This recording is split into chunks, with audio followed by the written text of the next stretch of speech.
masing-masing.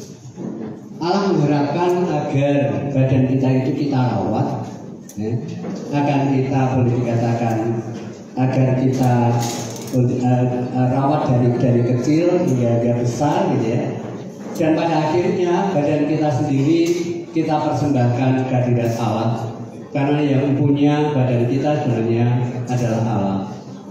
Maka kalau pada siang hari ini kita itu seminar tentang narkoba sebenarnya, maka salah satu yang bisa dikatakan merusak daripada raga dan jiwa, salah satunya adalah narkoba.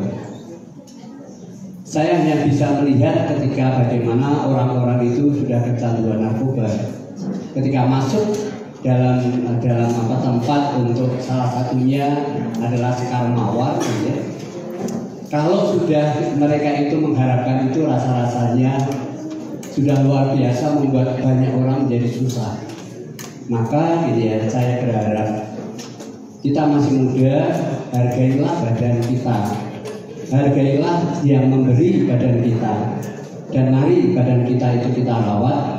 Dan juga saya berharap menjauhi dari apa yang nanti akan dipaparkan, yaitu perkara narkoba. Dengan kita membersihkan diri dari narkoba, sebenarnya kita sudah mempersembahkan raga kita hanya kepada Allah. Kita sudah memuliakan Allah dengan badan kita yang bersih dari narkoba. Saya berharap sungguh-sungguh menjauhi apa yang akan kita bicarakan bersama. Tidak usah nyontek gitu ya, membuatnya bagaimana dan caranya itu tidak perlu. Tapi yang paling penting bagi kita, bagaimana kita merawat diri kita dan kita persembahkan badan kita ini kepada Allah saja. Terima kasih pada para pembicara yang siang hari ini akan berbicara, baik itu dari Polres Karawang, baik dari dokter dan juga dari Sekar Mawar. Kita berharap inilah sebenarnya yang menjadi bekal bagi kita sehingga kita bisa merawat diri kita sendiri. Selamat berseminar.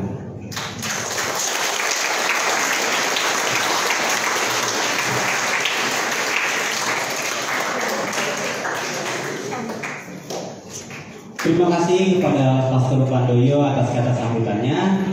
Sekali lagi tepuk tangan yang meriah untuk Pastor Pandoyo.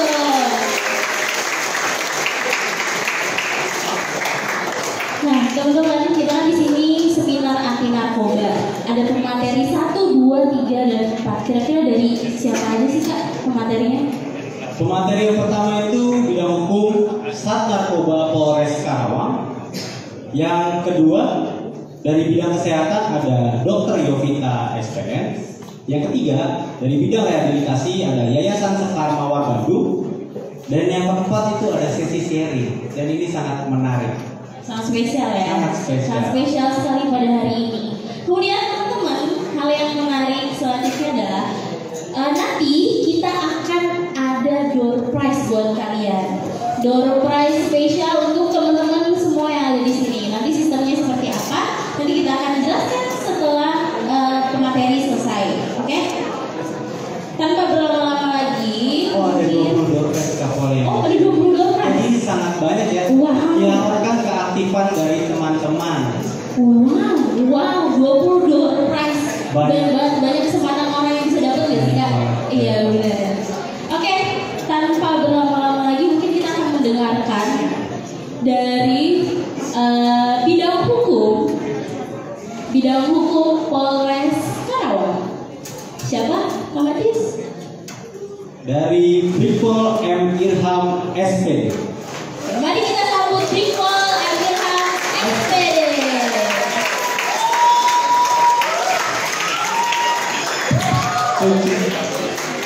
Terima kasih, selamat siang. Salam sejahtera untuk kita semua. Yang terhormat Bapak Pastor Pandoyo, yang saya hormati Dr. Yuanita ya. Dr. Yovita, maaf dong, ketutup soalnya.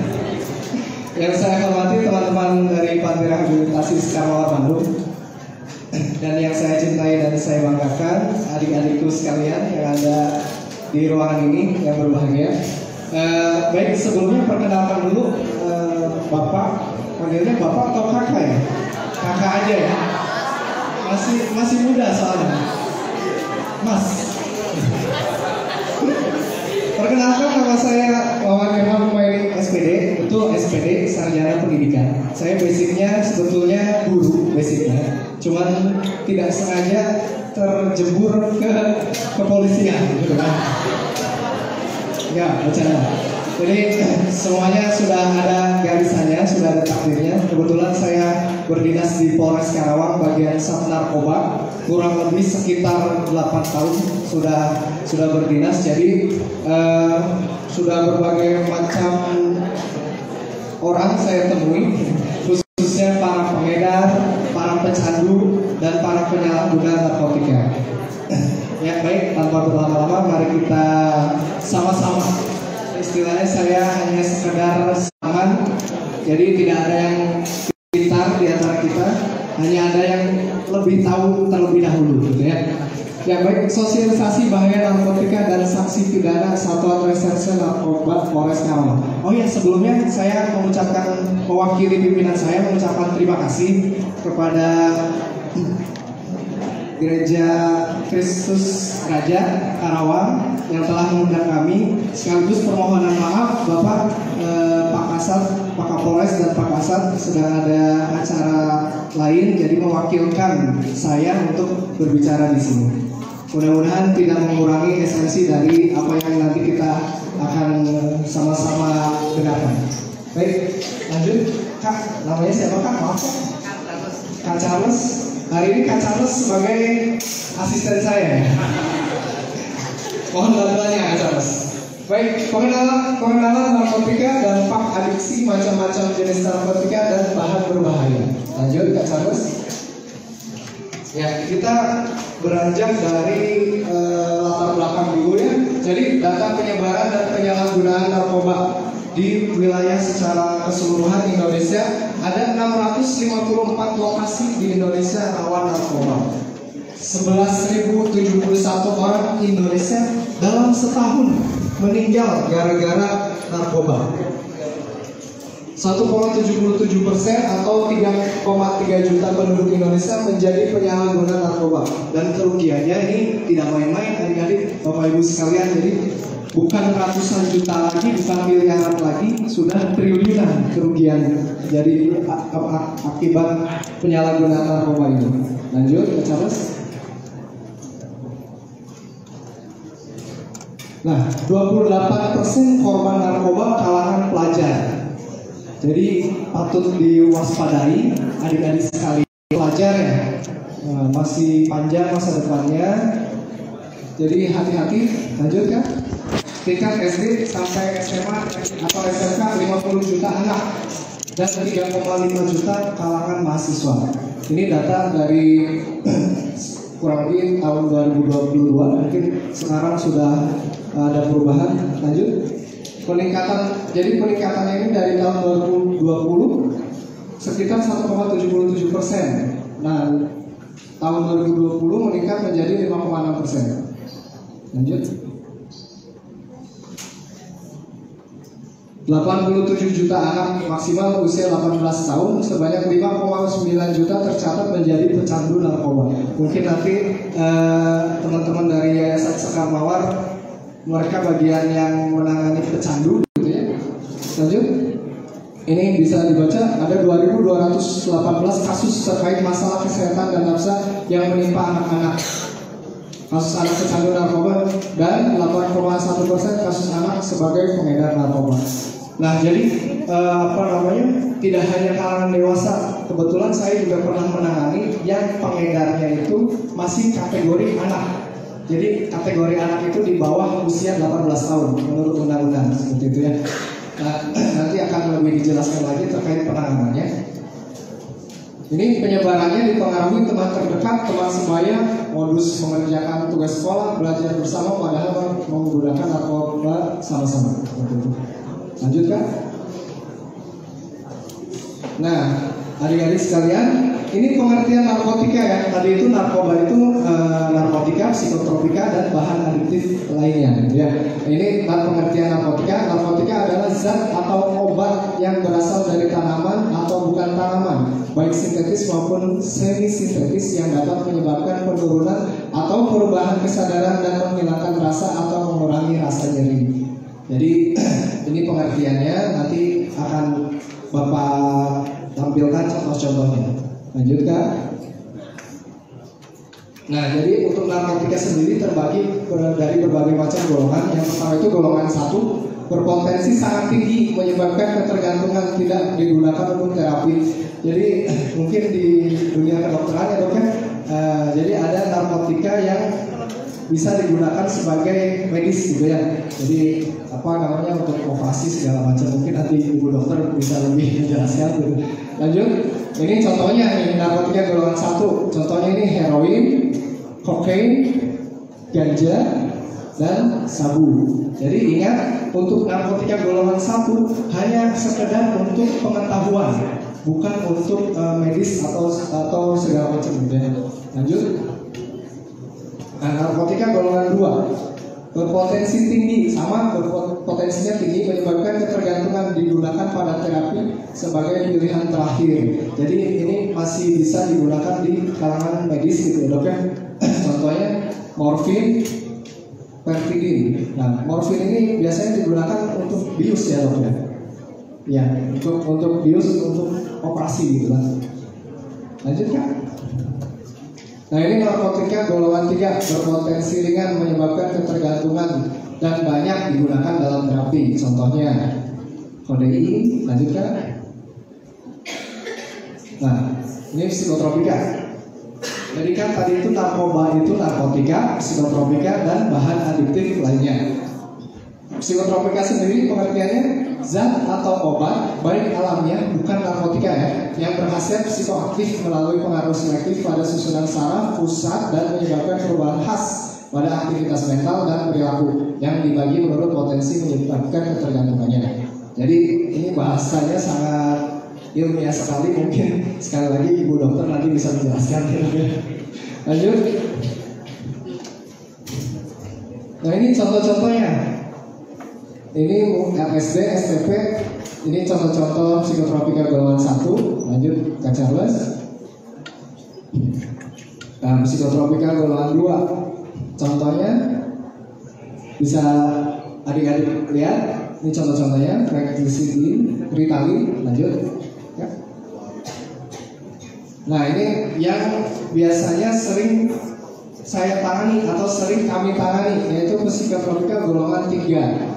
Biasanya ini mungkin bisa didapat di apotek-apotek atau toko ya farmasi gitu ya. Nah, ini flunitrazepam, atau ada contoh lain itu alprazolam sama Riklona. Tapi saya lupa untuk pasang gambarnya. Jadi intinya psikotropika ini bukan narkotika, tapi bisa menyebabkan ketergantungan juga. Lanjut. Ini yang golongan 4. Nah, ini yang alprazolam yang golongan 4 ya, diazepam seperti pil koplo. Di luar sini, teman-teman atau adik-adik bisa menemui saya di luar rumah sakit. Saya bekerja di Rumah Sakit Bayu Plaza Karawang, juga di Rumah Asih. Saya ingin menjelaskan sedikit tentang narkoba yang tadi sudah banyak sekali dijelaskan oleh Kakak Irham. Saya ingin menjelaskan tentang narkoba dari sisi medis. Kita nonton video dulu, mau? Kira-kira film apa ini ya? Lihat dulu. Orang-orang berjalan bonsai, kayak zombie, mukanya bengong, tatapannya kosong, berperilaku aneh, kulitnya rusak. Ini bukan lagi syuting film zombie ya adik-adik ya. Ini kejadian ini, fenomena fenomena zombie drugs terjadinya di Amerika, tepatnya di kota Philadelphia. Ternyata mereka ini bukan lagi acting peran zombie, tetapi mereka sedang kecanduan obat opioid yang nama obatnya adalah Xylox. Ini lagi viral beberapa pekan ini. Ini yang lagi viral juga nih, tadi udah sempat disinggung. Kejadiannya bukan jauh-jauh di Amerika, tetapi kejadiannya di Karawang. Maka dari itu kita harus berhati-hati. Di Karawang ternyata kemarin sempat viral satu desa ketagihan obatnya namanya tramadol, walaupun ternyata kurang tepat, tetapi dua berita yang sedang viral ini membuat kami tim kesehatan menjadi prihatin. Ternyata adik-adik, narkoba itu ternyata masih banyak loh di kalangan kita, masih banyak loh di sekitar kita. Kenapa kira-kira ya? Salah satunya tentu karena kurangnya pengetahuan. Jadi mungkin yang pakai narkoba itu belum pernah nih ikut seminar kayak hari ini. Maka dari itu hari ini kami tim kesehatan Gereja Katolik ingin membagi ilmu tentang apa itu nafsa, terutama saya dari sisi medisnya. Kita lihat dulu ya, ternyata orang zaman dahulu itu udah banyak loh pakai nafsa. Tetapi pakainya untuk sesuatu yang baik, sebagai obat bius, untuk menyembuhkan luka-luka yang serius, untuk menyembuhkan sakit-sakit yang berat, dan bahkan untuk berburu. Jadi, bertanya, nafsa itu berguna atau tidak sih? Berguna. Kata siapa tidak? Kalau tidak, Tuhan Yesus tidak akan menciptakan. Jadi, nafsa itu bagaikan dua mata pisau. Berguna nggak? Oh, berguna sekali, terutama bagi kami tim kesehatan. Bergunanya apa? Tadi sudah disinggung. Beberapa jenis nafsa itu bisa untuk mengobati sakit-sakit berat. Mungkin ada beberapa di antara kalian yang memiliki keluarga, moga-moga tidak ya, tapi ada memiliki keluarga yang sakit, misalnya kanker atau sakit pasca operasi, itu kan sakit sekali. Jadi memang perlu penanganan obat yang serius. Biasanya kita berikan beberapa golongan nafsa seperti morfin, tramadol untuk menyembuhkannya. Juga bisa ada beberapa jenis obat yang digunakan untuk menidurkan pasien-pasien yang operasi. Juga ada beberapa zat yang digunakan teman-teman sejawat psikiatri, teman-teman dokter jiwa untuk mengobati penyakit jiwa. Jadi orang-orang yang gila itu ditangani dengan cara memberikan beberapa obat ini. Gitu. Jadi tidak main-main, memang obat ini berguna. Tetapi seperti kata ayat kitab suci, coba baca bersama-sama ya. Baca bersama-sama coba yuk, 1, 2, 3 baca.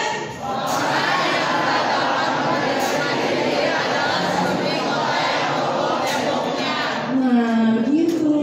Jadi kalau manusia ini kan serakah ya, tahu nafsa ini adalah sesuatu yang berguna. Kadang-kadang menggunakan nafsa ini hanya untuk mengisi kekosongan hati, hanya untuk mengisi kesedihan, hanya untuk sebagai sarana untuk bergaul. Tapi akhirnya apa? Mereka akhirnya robohkan temboknya, jadi kecanduan, efek buruknya jadi dapat, dan akhirnya apa? Jadi gagal organ, banyak sakit, dan akhirnya berujung pada kematian. Tentu kita tidak mau yang seperti ini, maka dari itu jelaskanlah kepada kalian apa sih dampak dari nafsa. Udah tahu ya tadi nafsa singkatan dari apa ya? Naknya singkatan dari apa? Sama-sama? Narkotika. P-nya? Z-nya? Zat adiktif. Sekarang kita jelaskan dulu narkotika ya. Tadi sudah dijelaskan sama Kakak Irham. Jadi narkotika ini adalah obat yang dapat menyebabkan penurunan kesadaran sampai hilangnya rasa nyeri. Jadi yang dicari apa sih sebenarnya dari narkotika ini? Hilangnya rasa nyeri. Jadi orang-orang ini ingin mengambil itu sebetulnya. Jadi orang-orang yang memakai narkotika ini biasanya agak-agak ngefly, nyerinya hilang. Tapi dampak buruknya apa? Dia ada efek ketergantungannya. Golongan-golongan itu sudah dijelaskan, mulai dari yang beresiko tinggi bikin ketergantungan ini tidak akan kami gunakan di rumah sakit, seperti ganja, heroin, koka. Golongan kedua ini yang banyak kami gunakan tapi tidak beredar secara mudah, morfin, opioid.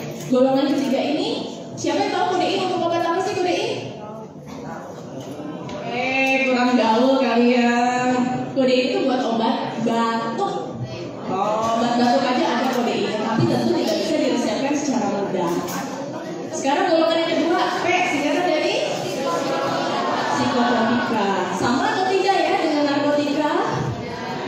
Bedanya apa? Psikotropika itu nafsa yang dapat memberikan pengaruh pada pikiran, emosi, dan perilaku. Jadi kerjanya mempengaruhi langsung ke syaraf. Orang yang pakai ini tadinya capek, jadi semangat. Tapi kalau kelebihan jadi apa? Halu orangnya, jadi aneh perilakunya. Mau kalian gitu? Contoh-contohnya seperti ini ya, ada 4 golongan: ekstasi, sabu, fenobarbital, diazepam, dan masih banyak lagi. Dan yang terakhir apa ini? Contohnya apa saya pikir? Ada nggak kalian yang merokok di sini?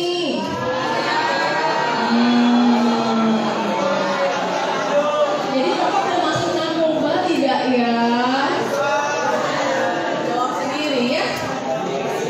Kenapa kok bisa sampai ketergantungan narkoba? Semua itu berawal dari coba-coba. Kenapa kok mau coba-coba? Karena belum memiliki pengetahuan tentang seberapa bahaya sih nafsa itu. Awalnya apa? Biasanya bergaul dari orang-orang yang memiliki atau orang-orang yang pengguna narkoba. Dosa nggak sih bergaul dengan pengguna narkoba? Kata siapa? Dosanya kita tanya pastor ya. Dosa atau enggak? Dosa nggak pastor?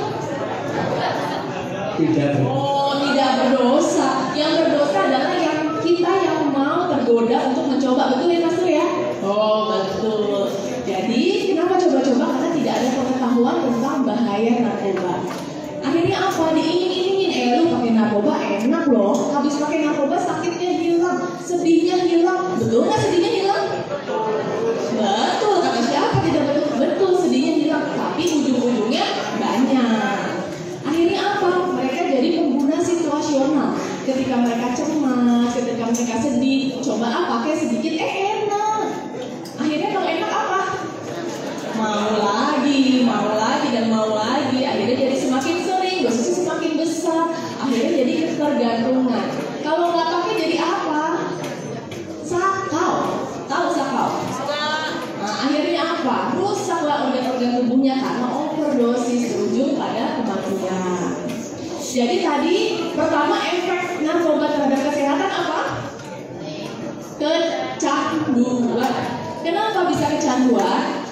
Karena ini nih ulahnya dopamin, si hormon bahagia. Misalnya kalian nih bayangin kalau habis ini di rumah ditawarkan makan mie atau dokter sebut merek ya, Indomie. Udah pada ngiler belum? Oh, udah langsung ada yang tepuk tangan. Pengen ya? Kenapa? Kalau langsung disebut kata-kata makanan yang menggairahkan atau makanan yang kesukaan langsung pengen. Karena di otak kita ada memori. Jadi ternyata ketika kita makan atau melakukan sesuatu yang bahagia, ada hormon bahagia yang keluar, namanya hormon dopamin. Ketika hormon dopamin keluar, happy ya? Happy, dan rasa happy itu disimpan sebagai memori. Nah, tetapi ternyata kebahagiaan dari setiap makanan atau hal itu berbeda-beda. Makanan cuma 500 unit, alkohol, rokok, dan sebagainya. Ini ya. Terus ternyata ini lebih besar lagi dopaminnya. Bahkan 100 bahkan 1000 kali lipat dopaminnya lebih besar. Jadi kebayang ya, kalau cuma ketagihan mie ayam aja sih dampaknya apa? Paling gendut ya. Tapi kalau sampai ketagihan ini nafsa, dampaknya apa? Banyak dampaknya. Salah satunya ini ya, yang tadi dokter sebut adalah sakau atau drug withdrawal. Karena tubuh ini sudah terbiasa dikasih asupan dopamin yang sangat tinggi. Tiba-tiba dopaminnya hilang. Akhirnya badannya jadi protes. Apa sih gejala sakau? Apa gejala sakau? Pernah meriang? Bukan meriang ditinggal pacar ya. Pernah demam? Enak enggak? Sekolah apa bolos ya enaknya ya? Kamu nggak ada guru ya di sini ya. Jadi demam itu nggak enak, meriang, menggigil, benar ya? Nah, sakau itu 10 bahkan 100 kali lipat lebih dibanding dengan demam biasa. flu-like syndrome, tapi 10 kali lipat lebih hebat. Terbayang ya nggak enaknya? Mau kan yang seperti itu? Jadi gejala-gejala sakau itu seperti flu, tetapi berat sekali, menggigil hebat, demam hebat, sakit kepala hebat, bahkan bisa depresi berat sampai bunuh diri. Mari kita sambut Yayasan Sekar Mawar Bandung.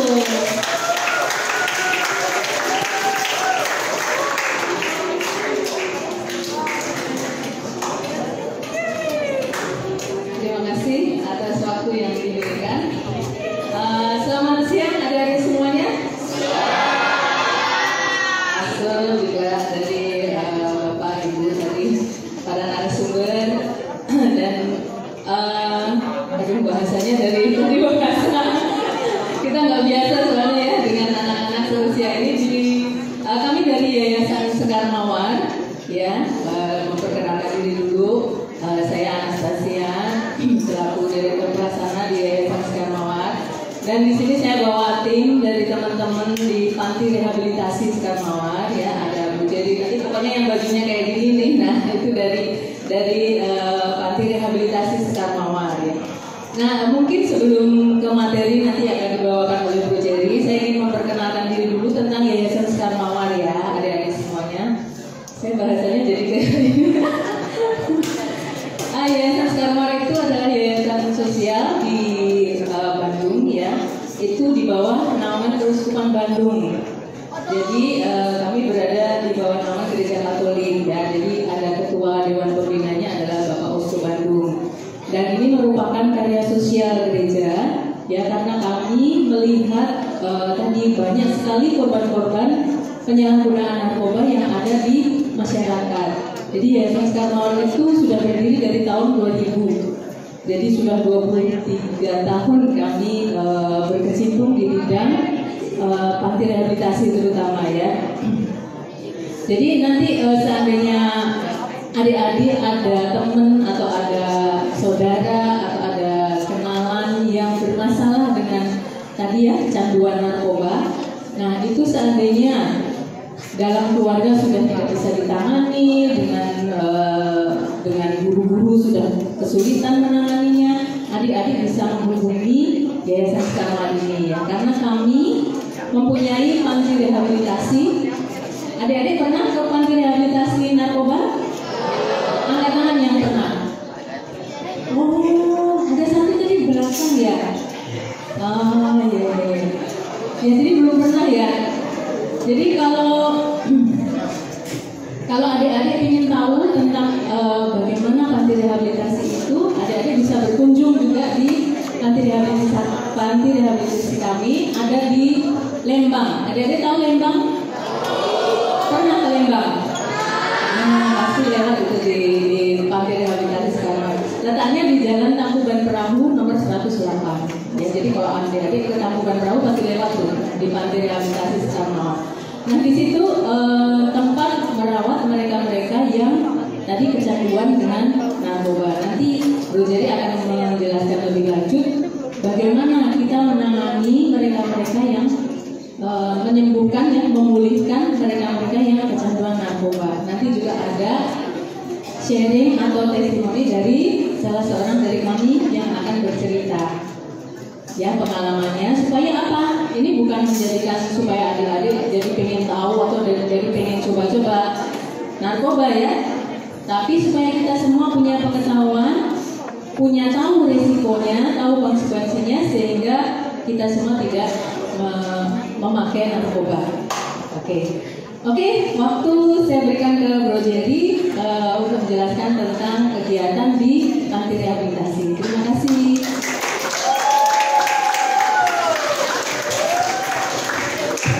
Oke, selamat siang.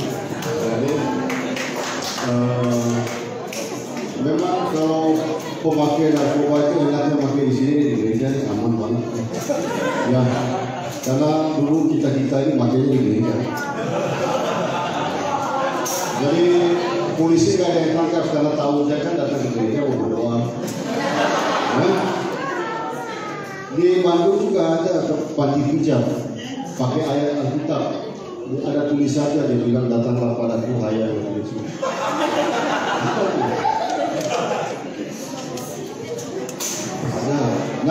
Amerika satu-satunya Amerika salah satu gereja. Amerika itu banyak orang yang pakai ganjanya di dalam gereja.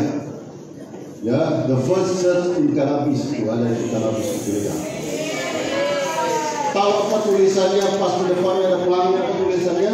Ada ayat Injil Yohanes bab 8 ayat 6.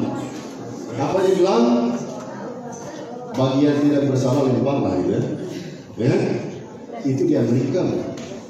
Jadi sampai kapanpun narkoba itu nggak akan pernah hilang di dunia ini. Jadi kami pihak Sekarmawa yang punya rehab, datanglah yang pecandu-pecandu, ya. Yang pecandu-pecandu karena saya pernah bandar, ya, saya mantan bandar. Jadi anak-anak ini semua ini calon-calon masa depan saya pecandu-pecandu saya bisa buat. Karena itu prinsipnya bandar, ya. Prinsipnya seorang bandar, di mana cara narkoba itu bisa regenerasi setiap tahun, makanya narkoba itu tiap tahun itu bisa berubah.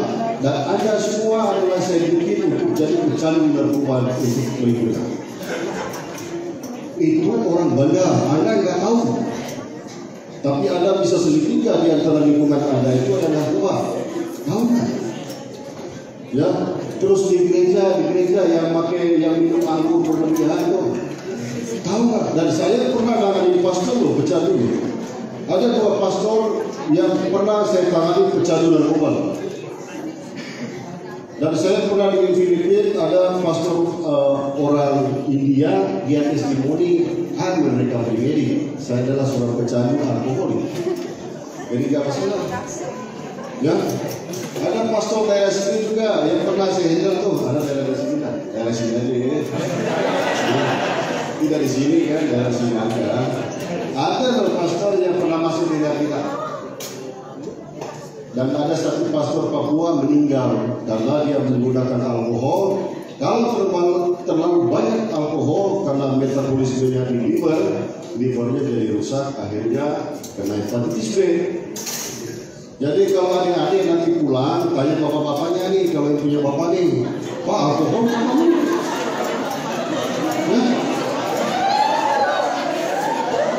Tanya bapaknya alkohol nggak? Kalau bapaknya alkohol, bawa bapak kamu tuh, ya ke Prodia, suruh tes hepatitis B, ya, tahu efek alkohol.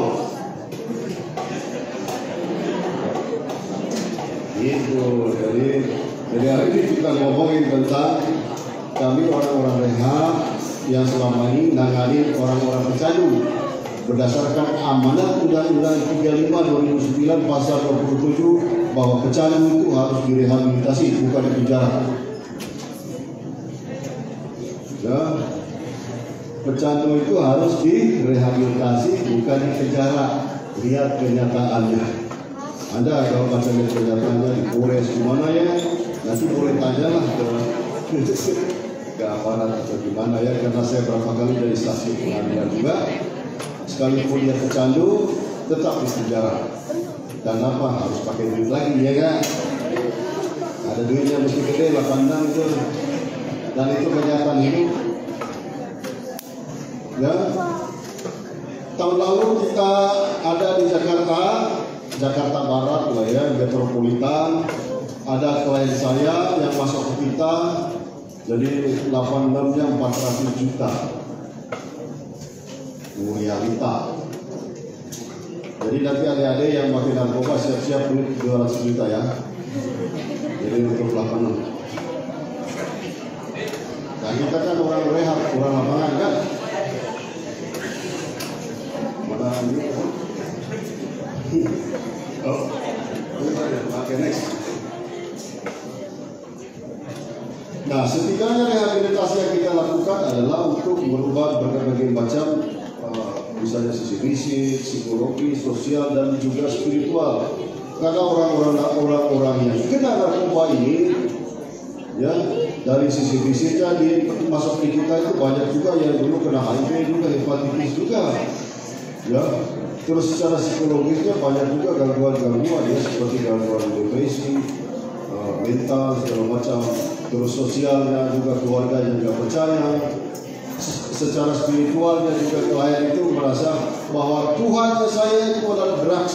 Jadi setiap pagi dia jadi beras karena Tuhannya dia itu narkoba. Ya, nggak kenal dia namanya. Siapa itu namanya? Yesus kah, Muhammad kan nggak kenal. Tuhan saya adalah beras. Buat seorang pecandu. Karena setiap bangun pagi dia itu yang dicari adalah narkoba. Jadi bukan berdoa. Orang berdoa itu hanya orang-orang baik. Tapi kan pertanyaan saya ini kan Tuhan menciptakan semua barang dunia ini baik adanya kan? Baik. Ya kan Tuhan bilang baik, yang masuk mulut kan baik. Terus gajah kenapa ada masalah ya? Nanti pikir sendiri lah ya. Lanjut.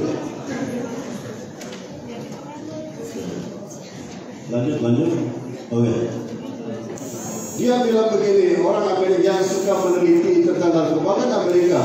Dia bilang begini, addiction is a chronic brain disease. Jadi adiksi itu adalah penyakit otak kronis. Jadi orang yang adiksi yang kecanduan narkoba itu berarti mereka itu terserang sebuah penyakit namanya penyakit kronis. Kenapa dibilang kronis? Karena nggak bisa disembuhkan. Karena dia sifatnya anytime dia kambuh. Walaupun dia masuk rehab, bisa kambuh lagi, bisa kumat lagi. Ya, seperti kalau ada jatuh cinta kan, ada jatuh cinta terus selingkuh dan selingkuh, kambuh dan kambuhan sama. Lanjut. Nah, setidaknya kita dalam program pemulihan ini yang dipulihkan itu adalah salah satunya itu adalah lifestyle, gaya hidup.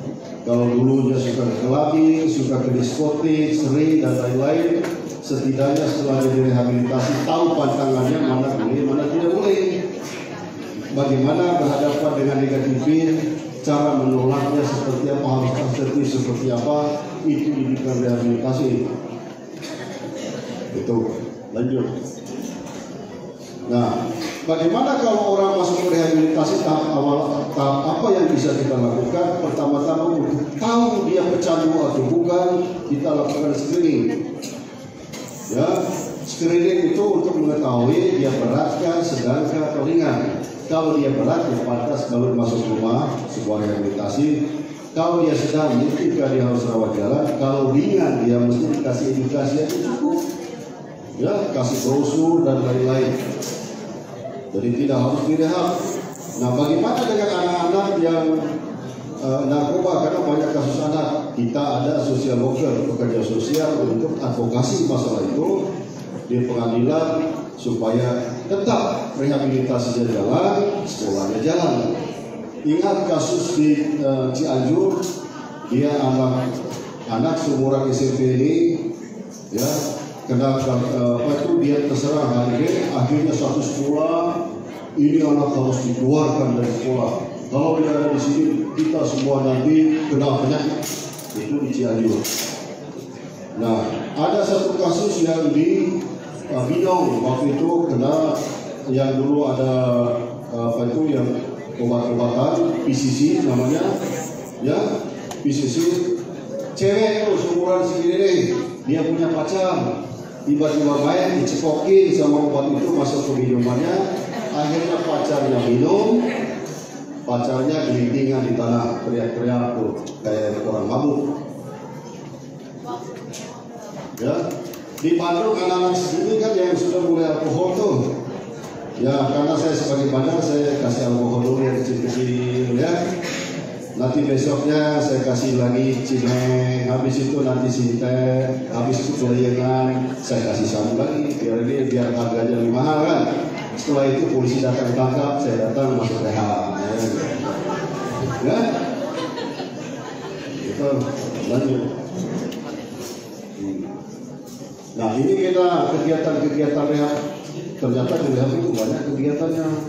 Ya, ada seminar kesehatan, ada check up medical semua, ya, ada olahraga dan lain-lain ya. Lanjut.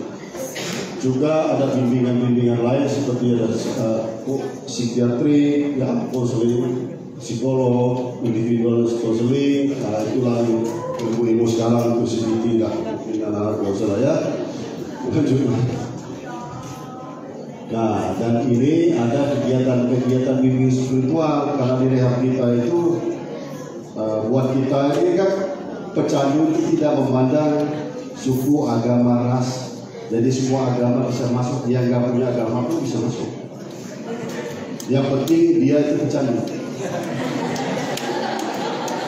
Ya, karena biasanya yang masuk di kita sebagai pecandu itu biasanya kan begini, di rumah nggak diterima, di neraka nggak diterima, di surga nggak diterima, di sekarang terima. Ya, lanjut. Oke, ada kebun, ada gitar. Siapa yang mau masuk sini? Nah, udah lanjut kalau begitu. Nah, ada kegiatan-kegiatan grup yang ada penting lah, kayak macam terapi, ya. Kan istilah-istilah anak-anak kan nggak tahu dia. Ya nggak usah dibaca kalau begitu. Terlalu ini, ya oke. Nah, biasanya setiap bulan kita ada kegiatan family support group. Siapa anak yang concern dengan dunia nafsa, mungkin orang tuanya bisa ikut kegiatan family support group online dari kita. Jadi pengetahuan online setiap bulan, temanya itu setiap tahun itu berubah-ubah. Nanti sebentar lagi Desember kita temanya HIV/AIDS. Ya, dokternya dokter WHO khusus ya dari kita. Oke, lanjut.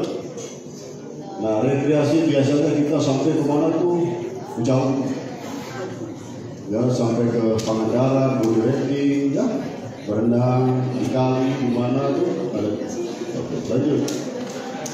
Nah, kesimpulannya sebelum lanjut ke kawan saya untuk testimoni, jadi supaya ada paham bahwa kecanduan itu adalah sebuah penyakit.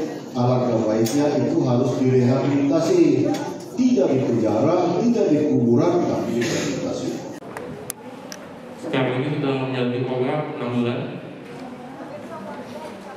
Lalu, namun saya juga lagi tetap menjalani program di rehabilitasi, di mana banyak kegiatan yang mengembangkan ilmu kehidupan, bukan hanya tentang berhenti dari nafsu doang sih ternyata. Namun banyak berbagai nilai kehidupan yang belum pernah saya dapatkan sebelumnya dari sekarang. Mungkin banyak hal-hal sepele, seperti cuci piring, ngepel, atau nyapu. Mungkin terkesan sepele, tapi pada kenyataannya di rumah saya nggak pernah lakukan gitu. Dan hal-hal kecil itu yang membuat mulai dari hal-hal kecil itu sih yang bisa kedepannya hal-hal besar bisa kita lakukan gitu. Kalau kita bisa membuat perubahan mulai dari hal-hal kecil, itu sih yang saya alami. Dan banyak juga tentunya yang saya dapatkan lagi. Kita juga diberikan konselor masing-masing dari setiap dari kami. Konselor kami tentunya membimbing kami untuk menuju perubahan yang lebih baik. Tentu juga untuk mengatasi bagaimana kita kedepannya harus menghadapi setiap masalah yang ada. Karena pada kenyataannya saya menggunakan nafsu karena di luar sana saya nggak bisa menghadapi setiap masalah yang ada. Saya hanya lari dan harus kembali dengan nafsu. Setiap hari, setiap bangun ataupun sebelum tidur harus dengan nafsu untuk kegiatan. Dan sekarang ini puji Tuhan saya sudah berhenti dalam menggunakan nafsu tepat 6 bulan. Dan tadi sempat pertanyaan kira kok. Semoga tentunya masih bertahan terus sampai seumur hidup saya.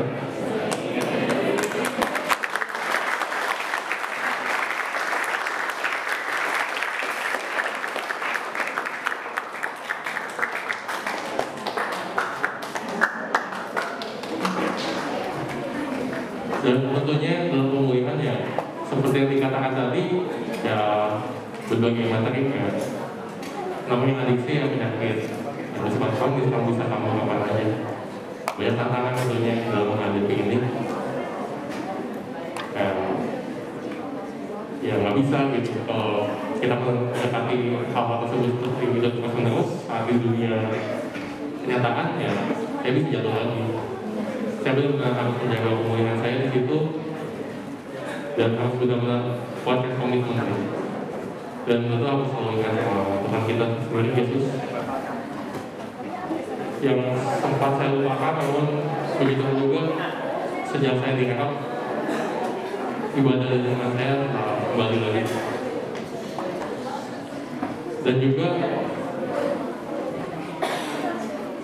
ya tentu sekarang sama seperti kalian semua sih, saya juga punya impian dan harapan dan cita-cita dalam hidup, di mana saya ingin mengejar semua harapan itu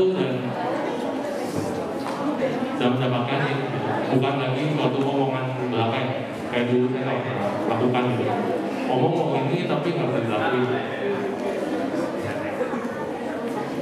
dan harus saya kejar terus. Ya saya tahu itu emang proses yang panjang, tapi saya tahu sih kalau jalannya pasti akan selalu ada di depan saya, dan kesempatan pasti akan selalu ada, dan kesempatan yang saya dapatkan ini di sekarang ini saya nggak boleh sia-siakan. Dan juga selama saya memakai manusia, saya juga belajar untuk hal penting dalam hidup, dimana kalau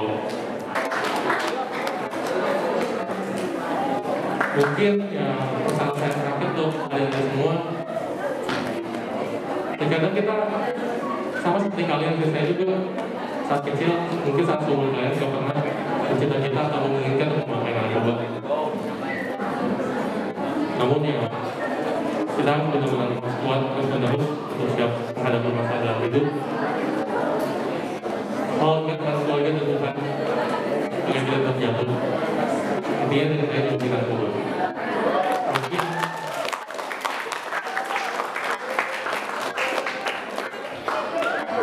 Mungkin itu sedikit cerita dari pengalaman hidup saya. Sekian dari saya, terima kasih.